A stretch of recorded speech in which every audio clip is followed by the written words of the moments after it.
it's a lot of things that take into account when you talk about being viewed as a top 5 quarterback.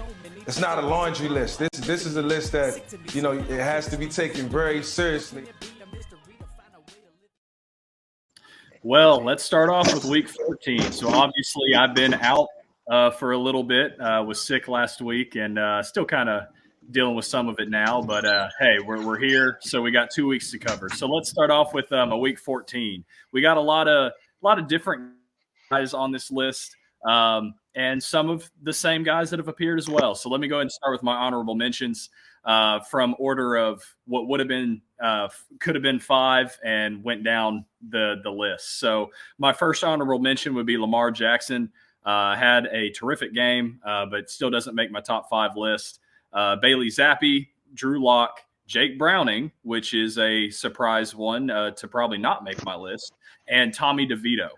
So that would be my honorable mentions. But let's go ahead and get into my top 5 for the guys that just kind of sneaked in and made great plays and played really good games in week 14. So starting off with my number 5 quarterback for week 14, Joe Flacco. Joe Flacco is elite. He's back. 92.0 QBR with he went 26 of 45 for 311 yards, 3 touchdowns and the interception. The interception came on a miscommunication slant. So that's one of those things that you can't really blame Flacco for the interception on, but Flacco came off the practice squad and morphed back into his elite form. His arm strength and his ability to push the ball deep down the field and outside the hashes really opened up the Browns offense to be able to then pound the ball down the middle. And Flacco's always been elite, and he continued to show that with that performance there. And that defense had to respect Flacco's deep ball.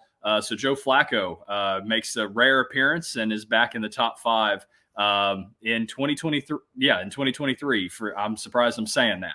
But anyway, so on to my number 4 quarterback. So number 4, Matthew Stafford. Matthew Stafford had a 103.1 QBR, 23 of 41 for 294 yards and 3 touchdowns. Stafford looked like prime Dirk Nowitzki out there, throwing dimes while fading away, and all of his natural crazy arm slots that he has. All over that Baltimore Ravens secondary. He had 2 key drops that could have added some more stats to the stat sheet, but an overall great performance for the former Georgia Bulldog. He's leading a really good offense right now, and this offense is clicking pretty well. And yeah, they ended up losing the game by the overtime punt return, but the Rams are definitely in the heat of the NFC race, and Matthew Stafford's he is a big reason for it. My number 3 quarterback for week 14 is number 3, Dak Prescott. Dak Prescott had a 99.4 QBR, 24 of 39 for 271 yards, 2 touchdowns, but he also had 3 carries for 11 yards and another touchdown on the ground. Dak continues to dominate when they blitz and give him man coverage. He's also picking apart zone coverage and extending plays with his legs. He's firmly in the MVP race, in my opinion. And his play is not slowing down at all. This Dallas Cowboys offense is clicking on all cylinders. This Cowboys team is really fighting for this NFC East title, and they took it to Philadelphia this week in ultimate domination. So Dak Prescott becoming a mainstay on this list comes in at number 3 this week. Number 2, do we say MVP? Number 2, Brock Purdy. Brock had a 122.1 QBR. He went 19 for 27 for 368 yards, 2 touchdowns and the interception. Brock is not a one-read throw guy, nor is he a short throw and yak stat stuffing type guy. Brock is legitimately running an elite offense and manipulating defenses and throwing the ball into windows, and 2 great playmakers. He's extending plays with his legs and keeping the offense on schedule, which is a lot harder than people think. And he's making routine plays, play in, play out. Despite the 1 interception, he was pretty much flawless all day. And that's where Brock falls number 2 on my list.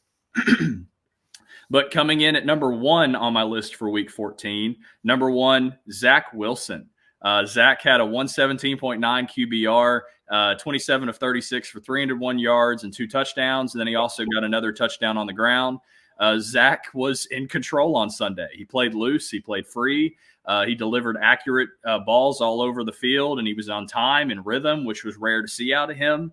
When needed, he was excellent in the improv game, like we all knew from his BYU days. This game, is something that hopefully can reinstill some confidence in him. And the Jets maybe try to push to do something really good down the stretch here. Obviously, I think they're kind of out of the race, but that's something that Zach Wilson really, really needed for confidence-wise. And so he comes in for my number one quarterback of Week 14. So for this Week 14 list, let me know what guys I left out. Obviously, some really good honorable mentions down in the bottom that probably deserve some spots on this list. Let me know in the comments what you thought about any of those. And hey, you can feel free to roast me in the comments so we can debate. So